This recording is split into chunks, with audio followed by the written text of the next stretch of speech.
नमस्कार दोस्तों, मैं धर्मेंद्र कुमार और आप देख रहे हैं धर्मा जीएस मास्टर। दोस्तों, हमने पॉलिटी सब्जेक्ट के लिए जो शुरू किया है कि मॉर्निंग में कॉन्सेप्ट के साथ इस चैप्टर को समझेंगे और इवनिंग में इसी टॉपिक को एमसीक्यू के माध्यम से करने का प्रयास करेंगे। इस दो तरफा रणनीति से पूरे पॉलिटी के प्रत्येक चैप्टर को हम लोग देखने का प्रयास करेंगे।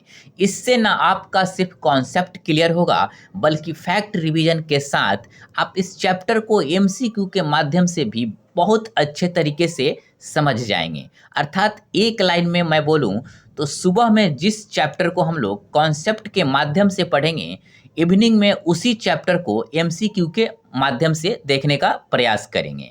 दोस्तों, इससे पहले मैंने तीन प्रमुख अधिनियम शुरुआत का करा दिया था। 1773 का रेगुलेटिंग एक्ट, 1781 का एक्ट और 1784 का पिट्स इंडिया एक्ट। आज हम लोग उससे आगे के अधिनियम को देखने का प्रयास करेंगे।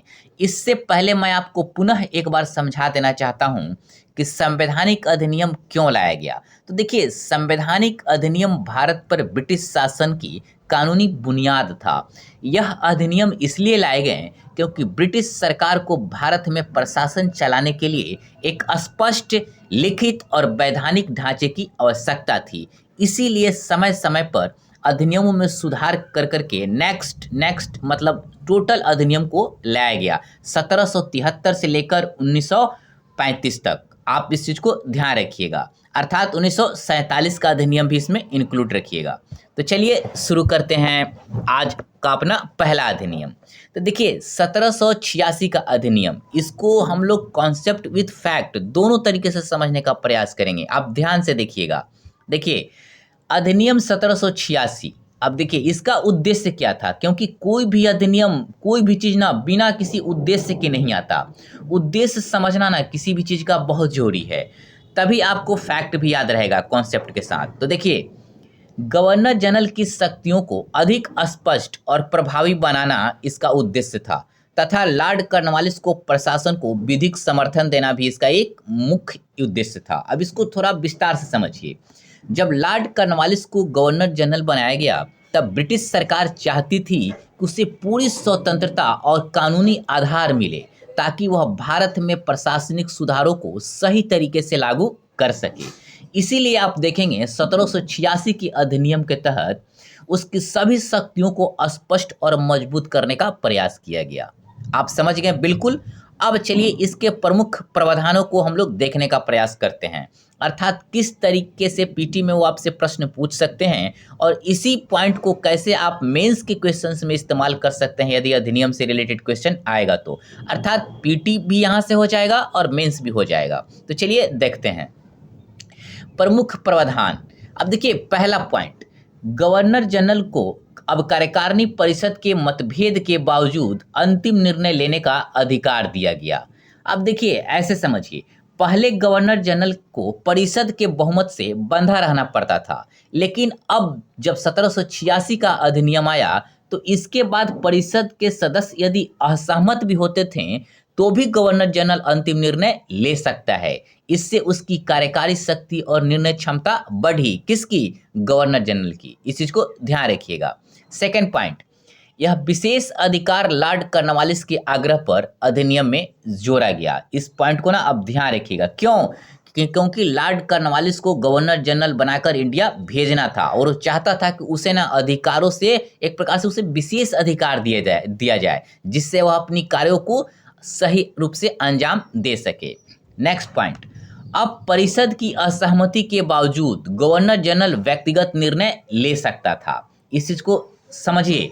देखिए, पहली बार वैधानिक रूप से यह स्वीकार कर लिया गया कि गवर्नर जनरल अकेले भी डिसीजन ले सकता है, भले ही पूरा परिषद उसका विरोध क्यों न कर रहा हो। अर्थात आप देखेंगे ना कि यह एक व्यक्ति केंद्रित शासन प्रणाली की शुरुआत मानी जाती है। पीटी में आपसे पूछ सकता है कि किस अधिनियम के माध्यम से व्यक्ति केंद्रित शासन प्रणाली की शुरुआत करने का प्रयास किया गया, तो आपका आंसर होगा 1786 का अधिनियम। इस चीज को ध्यान रखिएगा। इस तरीके के क्वेश्चंस बन सकता है, क्योंकि देखिए क्वेश्चन का पैटर्न कब चेंज होगा, कब किस तरीके का होगा, आपको यह पता नहीं है। तो आप सारे तरीकों से लैस रहिए और जैसा भी क्वेश्चन है आप उसे करने की स्थिति में हो। अब नेक्स्ट पॉइंट, देखिए महत्वपूर्ण तथ्य इस अधिनियम से रिलेटेड हम लोग इंपॉर्टेंट फैक्ट को देखने का प्रयास करेंगे अब। तो चलिए देखते हैं। देखिए पहली बार गवर्नर जनरल को प्राथमिक निर्णयकर्ता की भूमिका दी गई। अब देखिए इसको ऐसे समझिए। अब देखिए लॉर्ड कॉर्नवालिस का आप देखेंगे कि बहुत सारे मतलब वैसे सुझाव किए अस्थायी बंदोबस्त के क्षेत्र में, न्यायिक सुधार के संदर्भ में, सेना का पुनर्गठन के संदर्भ में, मतलब गवर्नर जनरल की भूमिका ना मोस्ट इम्पॉर्टेंट हो गई। आपसे पूछेगा कि पहली बार किस अधिनियम के तहत गवर्नर जनरल की जो भूमिका हो गई निर्णयकर्ता के रूप में हो गई, मतलब प्राथमिक निर्णयकर्ता के रूप में हो गई, तब आपका आंसर भी 1786 का अधिनियम होगा। इस बात को आप ध्यान रखिएगा। नेक्स्ट पॉइंट, इसी के बाद कॉर्नवालिस ने अस्थायी बंदोबस्त, न्यायिक सुधार और सैन्य पुनर्गठन लागू किया। अब देखिए लॉर्ड कॉर्नवालिस, अब देखिएगा कि अस्थायी बंदोबस्त के क्षेत्र में, न्यायिक सुधार के क्षेत्र में, सेना के पुनर्गठन के संदर्भ में अपनी शक्ति का उपयोग करके ना बड़े पैमाने पर सुधार करने का प्रयास किया। इस पॉइंट को भी आप ध्यान रखिएगा। आपसे क्वेश्चन पूछेगा कि लॉर्ड कॉर्नवालिस ने किस अधिनियम के तहत मिले अधिकारों का प्रयोग करके अस्थायी बंदोबस्त, न्यायिक सुधार और सैन्य पुनर्गठन में बड़े पैमाने पर सुधार किया, तब भी आपका आंसर 1786 होगा। इस बात को ध्यान रखिएगा। अब देखिए हम लोगों ने प्रमुख प्रावधान और इसके महत्वपूर्ण तथ्य को देख लिया। अब इस अधिनियम की कुछ सीमाएं देखेंगे, अर्थात लिमिटेशन। देखिए ये सीमाएं और प्रभाव मेंस में लिखने के लिए इंपॉर्टेंट होता है। पीटी में यहाँ से क्वेश्चन बनने की बहुत कम संभावना होती है। तो चलिए देखते हैं। पहला पॉइंट, शक्ति का अत्यधिक केंद्रीकरण हुआ।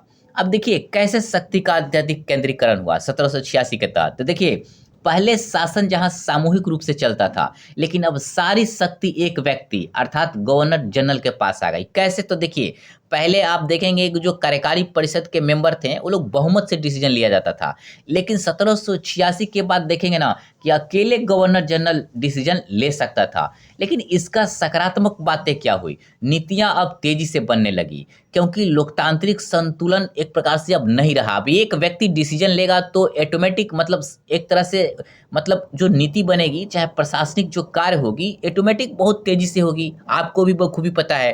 अब देखिए इसकी पहली सीमा थी। सेकंड सीमा देखिए, परिषद की भूमिका सीमित होकर सलाहकारी बन गई। अब देखिए जहां पहले बहुमत से डिसीजन होता था, अब सिर्फ सलाहकारी के रूप में मतलब रह गए जो कार्यकारी परिषद के मेंबर थे। यह इसकी एक सीमा थी।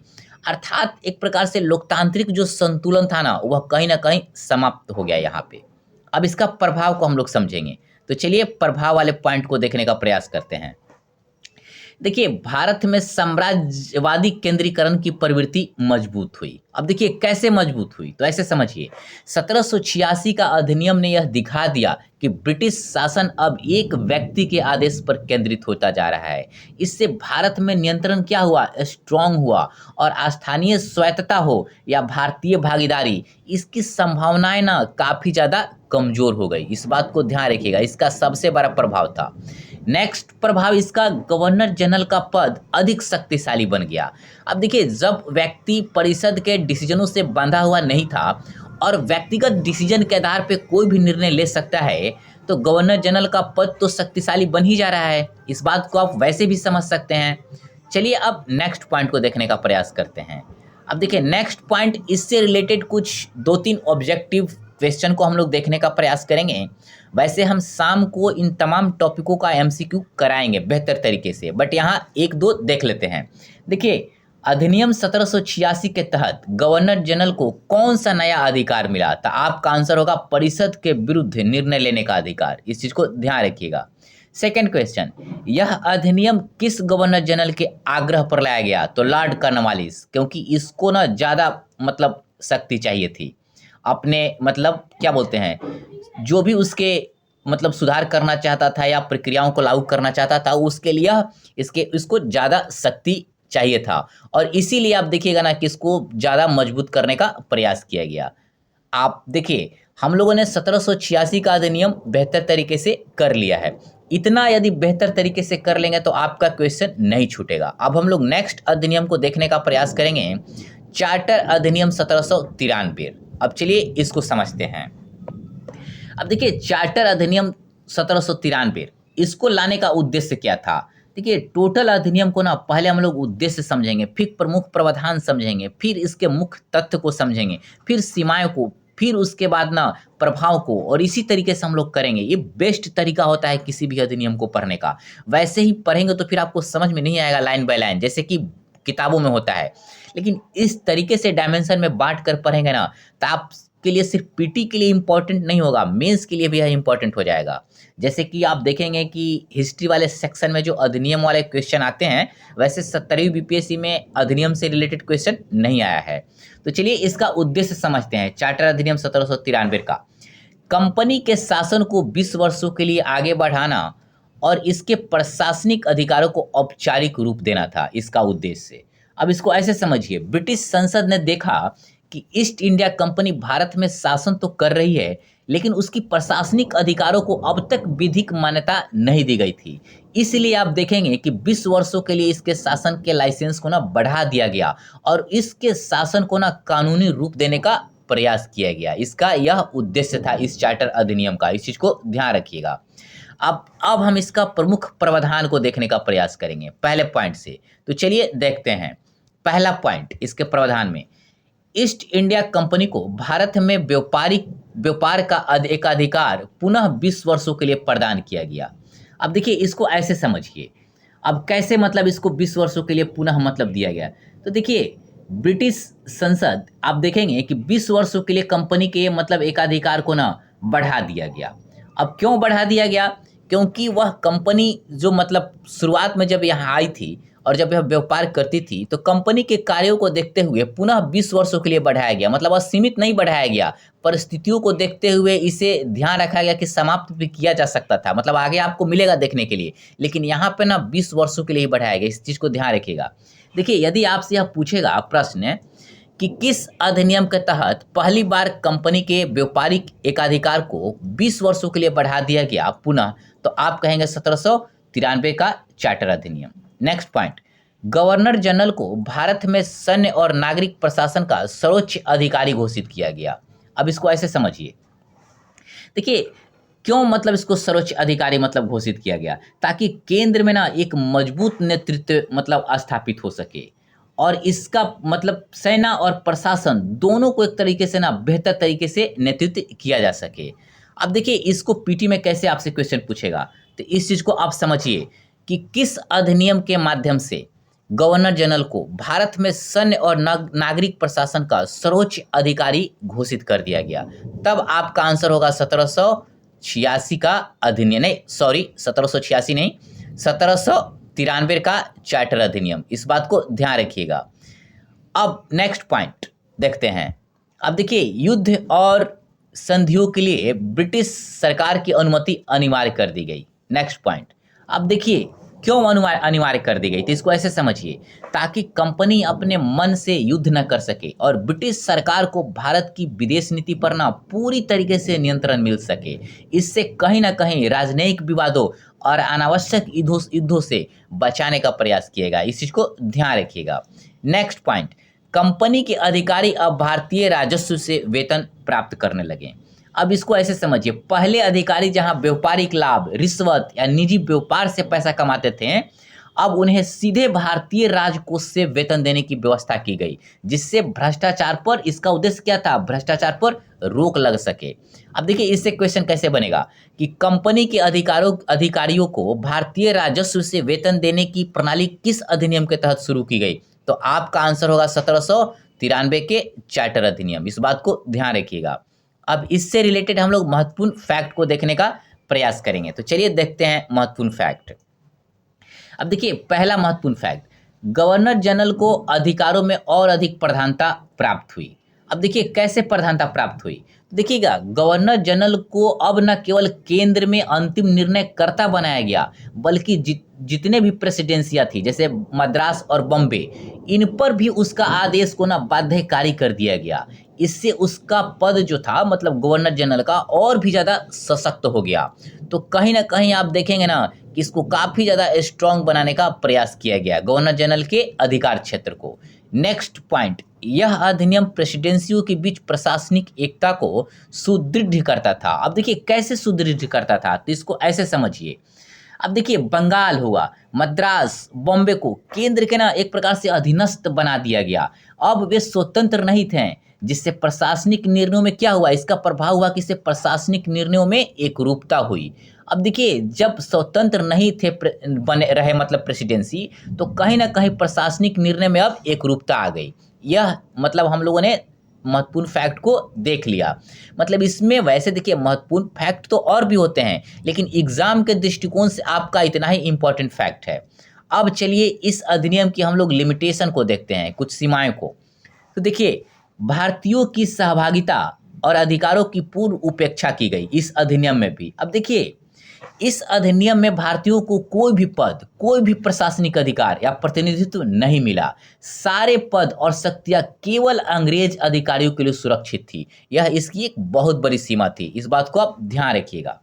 नेक्स्ट, कंपनी के व्यापारिक हित ही प्रमुख रूप से संरक्षित रहे। देखिए कंपनी का सिर्फ व्यापारिक हितों को ही ध्यान में रखा गया, आम लोगों से इसकी कोई मतलब नहीं बनता था। यह इसकी एक महत्वपूर्ण सीमाएं थी। जब मेंस में लिखने के लिए आएगा तो आप इन सीमाओं को दर्शाएंगे। अब नेक्स्ट पॉइंट, इसका प्रभाव इस अधिनियम का। चलिए देखते हैं इस अधिनियम का प्रभाव क्या रहा। तो देखिए कंपनी के वाणिज्यिक अधिकारों की पुष्टि हुई। अब देखिए कैसे पुष्टि हुई, तो इसको ऐसे समझिए, संसद ने स्पष्ट किया कि कंपनी को भारत में व्यापार करने का विशेष अधिकार अगले 20 सालों तक बना रहेगा। अर्थात अभी भी वाणिज्यिक एकाधिकार को जारी रखा गया, इस बात को ध्यान रखिएगा। नेक्स्ट प्रभाव क्या पड़ा, गवर्नर जनरल का पद और अधिक शक्तिशाली बन गया। दूसरा प्रभाव हुआ, अब देखिए कैसे शक्तिशाली मतलब बन गया। अब गवर्नर जनरल के आदेश सभी प्रेसिडेंसी पर मतलब पूरी तरीके से बाध्यकारी थे, और उसे युद्ध का अधिकार, संधि करने का अधिकार, प्रशासनिक, सेना, प्रत्येक क्षेत्र में ना पूरी तरीके से नियंत्रण स्थापित हो गया। तो कहीं ना कहीं गवर्नर जनरल का पद बहुत ही ज़्यादा शक्तिशाली हो गया। अब हम लोगों ने इस अधिनियम को प्रत्येक डायमेंशन से जब देख लिया, तो अब इससे रिलेटेड कुछ संभावित प्रश्न को हम लोग देखेंगे। अब देखिए चार्टर अधिनियम 1793 में कंपनी को शासन का अधिकार कितने वर्षों के लिए दिया गया, तो आप कहेंगे 20 वर्ष। नेक्स्ट पॉइंट, किस अधिनियम ने गवर्नर जनरल को कमांडर इन चीफ घोषित किया, तो आप कहेंगे 1793 का चार्टर एक्ट। इस दोनों प्रश्नों को ना काफी अच्छे से आप याद रखिएगा, क्योंकि इस तरीके के प्रश्न बन सकते हैं बीपीएससी के अंदर। अब देखिए चाहे कोई भी एग्जाम हो, कहीं भी यह प्रश्न बन सकता है। हम लोगों ने 1793 का चार्टर अधिनियम कर लिया है। अब हम लोग नेक्स्ट चार्टर अधिनियम 1813 को देखने का प्रयास करेंगे। तो चलिए चार्टर अधिनियम 1813 को हम लोग देखते हैं। अब देखिए चार्टर अधिनियम 1813 का उद्देश्य क्या था, सबसे पहले उद्देश्य की बात करेंगे। तो देखिए व्यापार, शिक्षा और धार्मिक प्रचार से संबंधित नई औपनिवेशिक नीतियों को लागू करना, यह इसका एक उद्देश्य था। अब इसके थोड़ा एक्सप्लेन करते हैं। देखिए अब ईस्ट इंडिया कंपनी केवल व्यापार तक सीमित नहीं रह गई, बल्कि ब्रिटिश संसद ने उसे भारत में धार्मिक प्रचार को भेजने, शिक्षा को बढ़ावा देने और सांस्कृतिक दखल देने की कहीं ना कहीं छूट प्रदान कर दी। इससे भारत अब सिर्फ व्यापार का केंद्र नहीं रहा, बल्कि कंपनी ना सभी मामलों में ना एक प्रकार से आप देखेंगे उसका प्रभाव बढ़ने लगा। इसका ना यह प्रकार से व्यापक उद्देश्य था, इस चीज को आप ध्यान रखिएगा। अब इसके प्रमुख प्रावधान को हम लोग देखने का प्रयास करते हैं। तो चलिए देखते हैं प्रमुख प्रावधान को।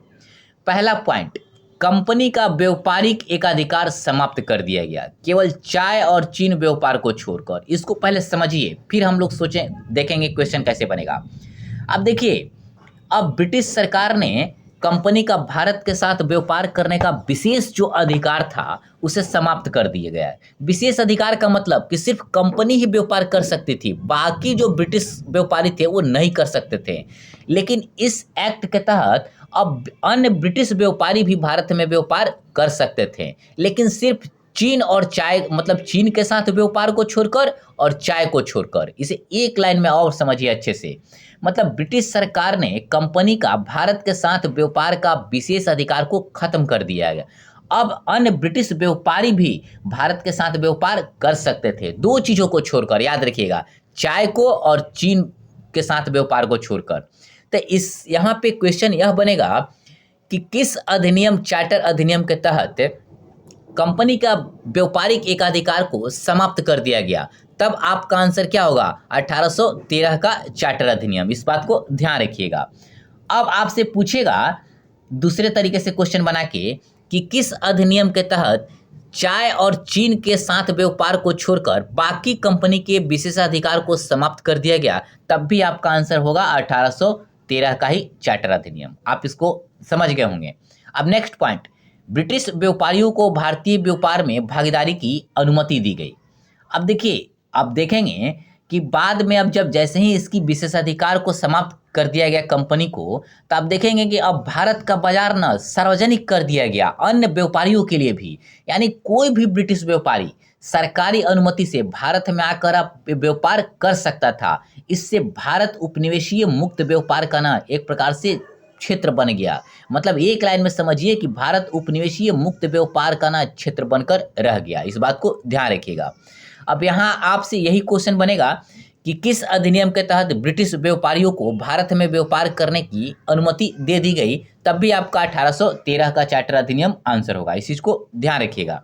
नेक्स्ट पॉइंट, ब्रिटिश संसद ने पहली बार भारत में शिक्षा हेतु 1 लाख वार्षिक अनुदान की वैधानिक स्वीकृति दी। देखिए, यहाँ से सीधा सीधा यही क्वेश्चन बनेगा कि किस अधिनियम के तहत भारत में शिक्षा पर 1 लाख रुपये वार्षिक अनुदान की वैधानिक स्वीकृति दी गई, तो आपका आंसर होगा 1813 का चार्टर अधिनियम। इस लाइन को इसी तरीके से याद रखिएगा।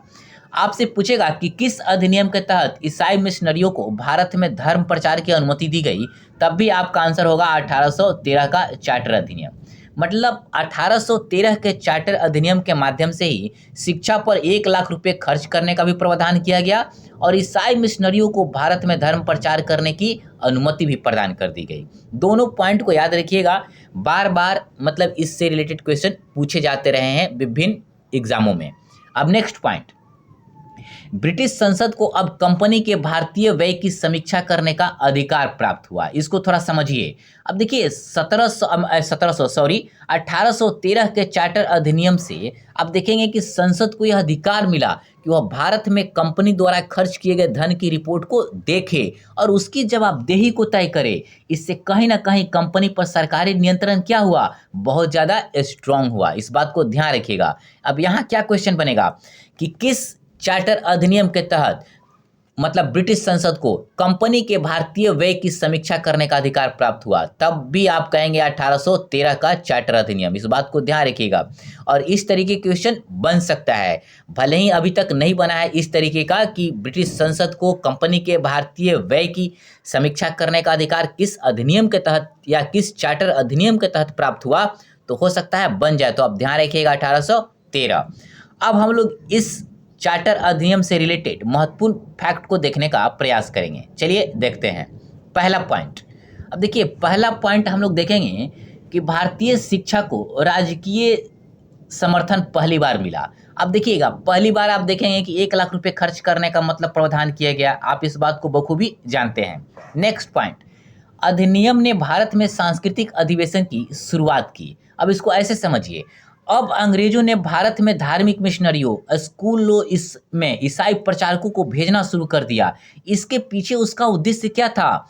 मतलब अंग्रेज कहते थे ना कि हम भारतीय समाज को सभ्य बना रहे हैं और अपनी थॉट को ना वो थोपना चाहते थे, क्योंकि अंग्रेजों को कहीं ना कहीं यह घमंड था कि पश्चिमी जो सभ्यता है ना वो सबसे बेस्ट है। और हमको लगता है कि वह उनका ना एक भ्रम था अंग्रेजों का। तो आप इस बात को बखूबी समझ गए। अब नेक्स्ट पॉइंट, भारत अब व्यापारिक भूमि के साथ साथ धार्मिक शैक्षिक प्रयोगों का क्षेत्र भी बन गया। अब देखिए कैसे मतलब क्षेत्र बन गया, तो देखेंगे कि 1813 के चार्टर अधिनियम के तहत अब देखेंगे भारत में मतलब आप देखिए बहुत सारे मिशनरी स्कूल खुल गए, चर्च और अंग्रेजी शिक्षा मतलब बड़े पैमाने पर फैलने लगा। अब देखेंगे भारत केवल मतलब वस्तुओं को बेचने का जगह नहीं रहा, बल्कि धार्मिक सांस्कृतिक केंद्र का ना इसे प्रयोगशाला भी बनाने का मतलब प्रयास किया गया। आप इस बात को बखूबी समझ गए हैं। अब चलिए हम लोग नेक्स्ट पॉइंट को देखते हैं। अब इससे रिलेटेड हमने महत्वपूर्ण फैक्ट को देख लिया, अब इसकी कुछ सीमाओं को हम लोग देखने का प्रयास करेंगे, मतलब लिमिटेशन को। तो चलिए देखते हैं। अर्थात देखिए एक चीज़ और समझ लीजिए यहाँ कि 1813 का चार्टर एक्ट का इंपॉर्टेंट फैक्ट हम लोगों ने कर लिया है। इससे ज़्यादा आपको इंपॉर्टेंट फैक्ट नहीं करना है, क्योंकि इससे ही आपके टोटल क्वेश्चन बन जाएंगे। अब हम लोग लिमिटेशन इसका देखेंगे। तो चलिए देखते हैं। शिक्षा का स्वरूप ना अस्पष्ट रहा, ये इसकी एक सीमा थी। देखिएगा, शिक्षा का स्वरूप अभी भी ना पूरी तरीके से स्पष्ट नहीं रहा है। जैसे भाषा क्या होगा, पद्धति क्या होगा, इस तरीके की बातें ना खुलकर नहीं आई। इसीलिए कहा जाता है कि शिक्षा का स्वरूप अस्पष्ट रहा और यह इस चार्टर अधिनियम का एक विशेष सीमा थी। नेक्स्ट सीमा, धार्मिक स्वतंत्रता पर ईसाई दृष्टिकोण थोपने की आशंका बढ़ी, यह भी इसकी एक सीमा थी। आप देखिएगा, ईसाई प्रचारकों को भारत में भेजकर कहीं ना कहीं धार्मिक और सांस्कृतिक रूप से प्रभावित करने का प्रयास किया गया। अपना दृष्टिकोण थोपने की प्रवृत्ति वो लगातार करने लगे। तो यह भी इसकी इस चार्टर अधिनियम की ना यह एक इसकी सीमा थी। अब इसका इम्पैक्ट क्या हुआ इस चार्टर अधिनियम का, तो चलिए देखते हैं प्रभाव। अब देखिए, पहला प्रभाव, भारतीय समाज में सांस्कृतिक धार्मिक तनाव की शुरुआत हो गई। इसका प्रभाव हुआ कैसे, तो देखिए समझिए इसको। जैसे ही ईसाई मिशनरियों ने हिंदू मुस्लिम परंपराओं में हस्तक्षेप करना शुरू कर दिया, तो भारतीय समाज में ना संदेह का दृष्टिकोण से अंग्रेजों को देखा जाने लगा। उनका विरोध बढ़ गया। कहीं ना कहीं भारतीयों के बीच ना धार्मिक रूप से असंतोष बढ़ने लगा। लोगों को यह लगने लगा कि अंग्रेज हमारा ना धर्म का रूपांतरण अर्थात धर्मांतरण और सांस्कृतिक रूप से ना हमको दमन करने का प्रयास कर रहे हैं। तो कहीं ना कहीं यह तनाव को ना जन्म देने का काम किया। इस बात को ध्यान रखिएगा। आपसे यह पूछ देगा, इस तरीके से यहाँ क्वेश्चन बन सकता है कि किस चार्टर अधिनियम के तहत भारतीय समाज में सांस्कृतिक धार्मिक तनावों की शुरुआत प्रारंभ हो गई। तब आपका आंसर होगा 1813 का चार्टर अधिनियम। इस बात को ध्यान रखिएगा, क्वेश्चंस कहीं से भी बन सकता है, इंपॉर्टेंट। अब देखिए नेक्स्ट पॉइंट, भारत में आधुनिक शिक्षा के बीज रोपे गए। इसका प्रभाव यह हुआ। अब देखिए, भारत में आधुनिक शिक्षा का बीज रोपे गए, इसका मतलब क्या है, तो आप देखिए पहली बार आप देखेंगे ब्रिटिश संसद ने आदेश दिया कि भारत में हर वर्ष 1 लाख शिक्षा पे ना खर्च किया जाएगा। और इसीलिए आप कह सकते हैं कि यहीं से आधुनिक शिक्षा प्रणाली की ना नींव पड़ी। और यही आगे चलकर मैकाले की शिक्षा नीति को ना एक प्रकार से आगे जाकर उस मैकाले की शिक्षा नीति के लिए ना मार्ग प्रशस्त करने का काम किया। इस बात को आप समझिए। इसीलिए कहा जाता है कि यह अधिनियम या चार्टर अधिनियम भारत में आधुनिक शिक्षा का बीज रोपा। इस बात को ध्यान रखिएगा। यहाँ पे क्वेश्चन कैसे बनेगा कि भारत में आधुनिक शिक्षा का बीज किस चार्टर अधिनियम के तहत रोपा गया, तब आपका आंसर होगा 1813 का चार्टर अधिनियम। अब इससे रिलेटेड कुछ एमसीक्यू को देख लेते हैं। अब देखिए, शिक्षा हेतु 1 लाख रुपए का वार्षिक अधिनियम किस अधिनियम में घोषित हुआ, तो आपका आंसर होगा चार्टर अधिनियम 1813। नेक्स्ट पॉइंट, किस अधिनियम के द्वारा भारत में कंपनी का व्यापारिक एकाधिकार को समाप्त कर दिया गया, तो चार्टर अधिनियम 1813। दोस्तों, वैसे हमने अभी 1-2 ही एमसीक्यू कराने का प्रयास किया है। इवनिंग में 1773 से लेकर 1833 तक आज पूरा एमसीक्यू के माध्यम से इस चैप्टर को हम लोग देखने का प्रयास करेंगे। नेक्स्ट चलिए चार्टर अधिनियम 1833 को देखते हैं। अर्थात हम लोगों ने 1813 का चार्टर अधिनियम को बहुत अच्छे तरीके से कर लिया है। अब हम लोग करेंगे चार्टर अधिनियम 1833। तो चलिए शुरू करते हैं। अब देखिए, चार्टर अधिनियम 1833 का उद्देश्य क्या था, सबसे पहले आप इसको समझिए। तो देखिए, कंपनी के व्यापारिक स्वरूप को समाप्त कर उसे केवल शासकीय संस्था के रूप में परिवर्तित करना, इसका यह एक ना मोस्ट इंपॉर्टेंट उद्देश्य था। अब इसको थोड़ा सा ऐसे समझिए। अब ब्रिटिश सरकार ने यह तय किया कि ईस्ट इंडिया कंपनी व्यापार नहीं करेगी बल्कि सिर्फ शासन का काम करेगी। यानी वह अब कंपनी नहीं, वह एक गवर्नमेंट एजेंट की तरह बनकर काम करेगी। इस बात को आप ध्यान रखिएगा, इसको अगर थोड़ा सा सिंपल करना होगा तो। अब हम इसके प्रमुख प्रावधान को देखने का प्रयास करेंगे। इस अधिनियम का प्रमुख प्रावधान क्या था, आप इसको बेहतर तरीके से समझने का प्रयास करिएगा, क्योंकि यहाँ से पीटी का क्वेश्चन बहुत बनता है। तो चलिए देखते हैं।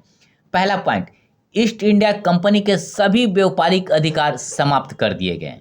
अब देखिए, यहाँ पर कह रहा है कि सभी अब कंपनी को जो पहले चीन और चाय के साथ जो व्यापारिक एकाधिकार बना हुआ था, अब वह भी एकाधिकार को न समाप्त कर दिया गया। अर्थात अब कंपनी को भारत या चीन में कोई भी व्यापार करने की विशेषाधिकार नहीं रहा। अब वह लाभ कमाने वाली संस्था नहीं रही, बल्कि सिर्फ सरकारी आदेश लागू करने वाला संस्था बनकर रह गई।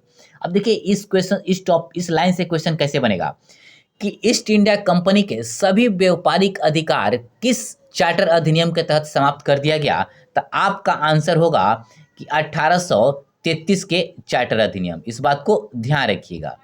अब देखिए नेक्स्ट पॉइंट, कंपनी को अब केवल ब्रिटिश सरकार की एजेंसी के रूप में स्वीकार किया गया।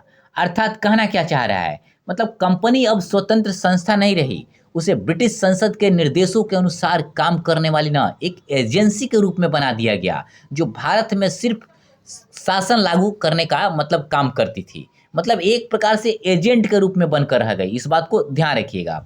नेक्स्ट पॉइंट, अब देखिए बंगाल के गवर्नर को आप देखेंगे गवर्नर जनरल ऑफ इंडिया घोषित कर दिया गया। इस पॉइंट को ऐसे समझिए, 1833 के पहले बंगाल के गवर्नर को गवर्नर जनरल के नाम से जाना जाता था। उससे पहले आप जाएंगे 1773 के रेगुलेटिंग एक्ट के पहले, तब बंगाल में गवर्नर शब्द का प्रयोग किया जाता था। मतलब पहला गवर्नर रॉबर्ट क्लाइव था और बंगाल का पहला governor general Lord Warren Hastings था।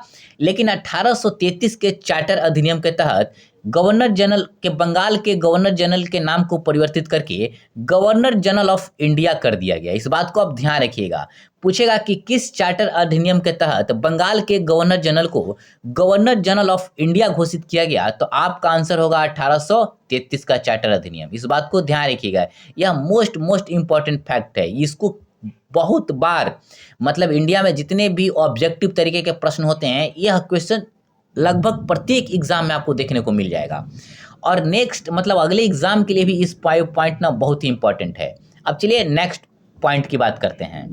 अब देखिएगा प्रथम गवर्नर जनरल ऑफ इंडिया कौन बना, यह भी एक बेस्ट इंपॉर्टेंट फैक्ट है, मतलब मोस्ट इंपॉर्टेंट फैक्ट है। तो देखिए आपका आंसर होगा लॉर्ड विलियम बेंटिंग। इस बात को ध्यान रखिएगा सीधा सीधा। अब देखिएगा 1833 के चार्टर अधिनियम के तहत एक कानून आयोग का गठन किया गया। इस बात को ध्यान रखिएगा। पहले इसको समझते हैं, फिर देखेंगे कि इससे क्वेश्चन कैसे बनेगा। तो देखिए आप देखेंगे कि 1833 के चार्टर अधिनियम के तहत एक कानून आयोग का गठन किया गया, मतलब लॉ कमीशन की, जिसकी अध्यक्षता कौन कर रहा था। देखिए यहाँ पर हमने बता भी दिया है कि प्रथम अध्यक्ष इसका लॉर्ड मैकाले था। तो मतलब इसका काम क्या था, लॉ कमीशन का मतलब कानून आयोग का। तो इसका काम था पूरे भारत के लिए एक समान और आधुनिक कानूनों का निर्माण करना। आप देखेंगे कि यही आगे चलकर भारतीय दंड संहिता अर्थात आईपीसी जैसी संहिताओं का ना नींव रखने का काम किया। तो यहाँ क्वेश्चन यह बनेगा कि किस चार्टर अधिनियम के तहत एक कानून आयोग का गठन किया गया और जिसका प्रथम अध्यक्ष लॉर्ड मैकाले था। तो आप कहेंगे 1833 का चार्टर अधिनियम। अर्थात 1833 के चार्टर अधिनियम के तहत जिस कानून आयोग का गठन किया गया था, उसका प्रथम अध्यक्ष लॉर्ड मैकाले को बनाया गया था। इस पॉइंट को ना बखूबी आप ध्यान रखिएगा। नेक्स्ट पॉइंट, धारा 87 के तहत सभी भारतीयों को बिना भेदभाव के सरकारी नौकरियों में अवसर देने की घोषणा की गई। अब इसको ऐसे समझिए, मतलब आप देखेंगे कि 1833 के चार्टर अधिनियम के तहत पहली बार आप देखेंगे यह कहा गया कि धर्म, जाति, रंग के आधार पर भेदभाव नहीं किया जाएगा। कहने का मतलब है कि प्रत्येक भारतीयों को प्रशासनिक पदों पर नियुक्ति का अधिकार होगा।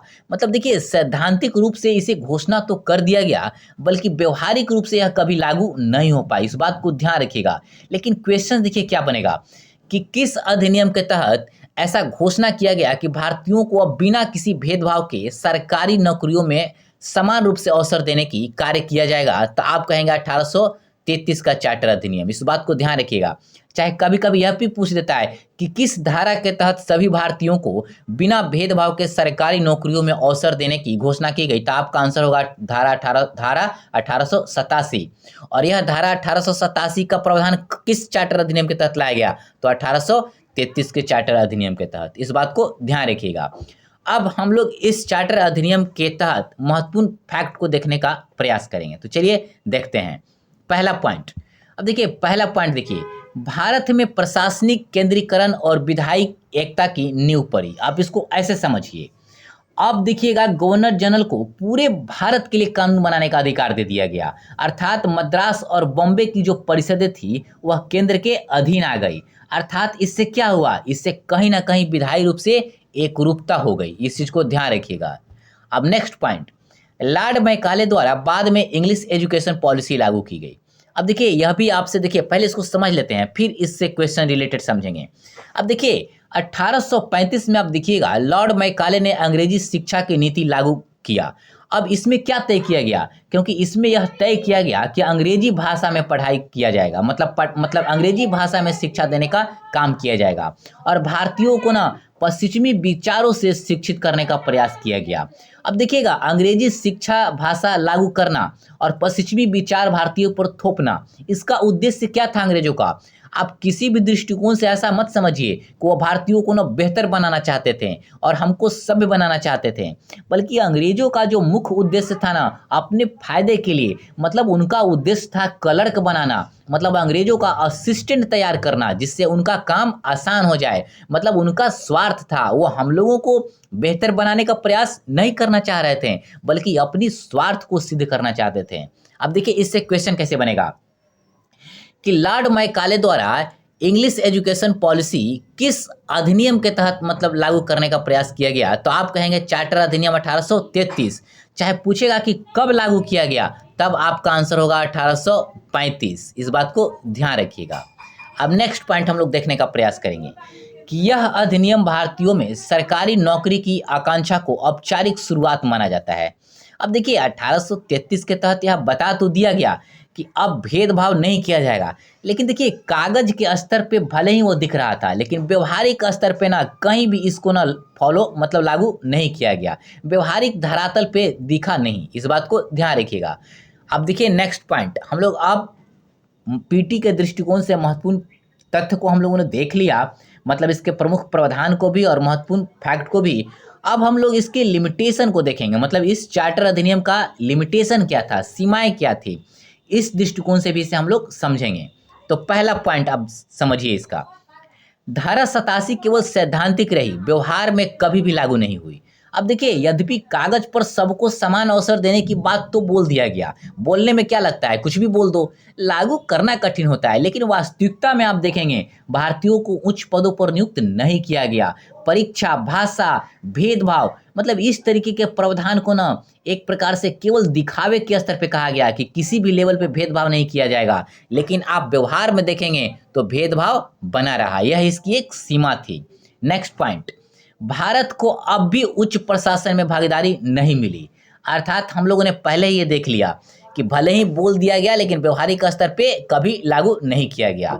अब देखिए, यह सीमाओं को जब आप बता देंगे तब इसका हम लोग अब इम्पैक्ट देखेंगे, मतलब इस चार्टर अधिनियम का प्रभाव क्या पड़ा। तो चलिए प्रभाव को समझते हैं। तो देखिए पहला पॉइंट, अब देखिए ईस्ट इंडिया कंपनी अब केवल ब्रिटिश सरकार की कार्यकारी इकाई रह गई। अब इसको वैसे समझिए, मतलब कार्यकारी इकाई रह गई।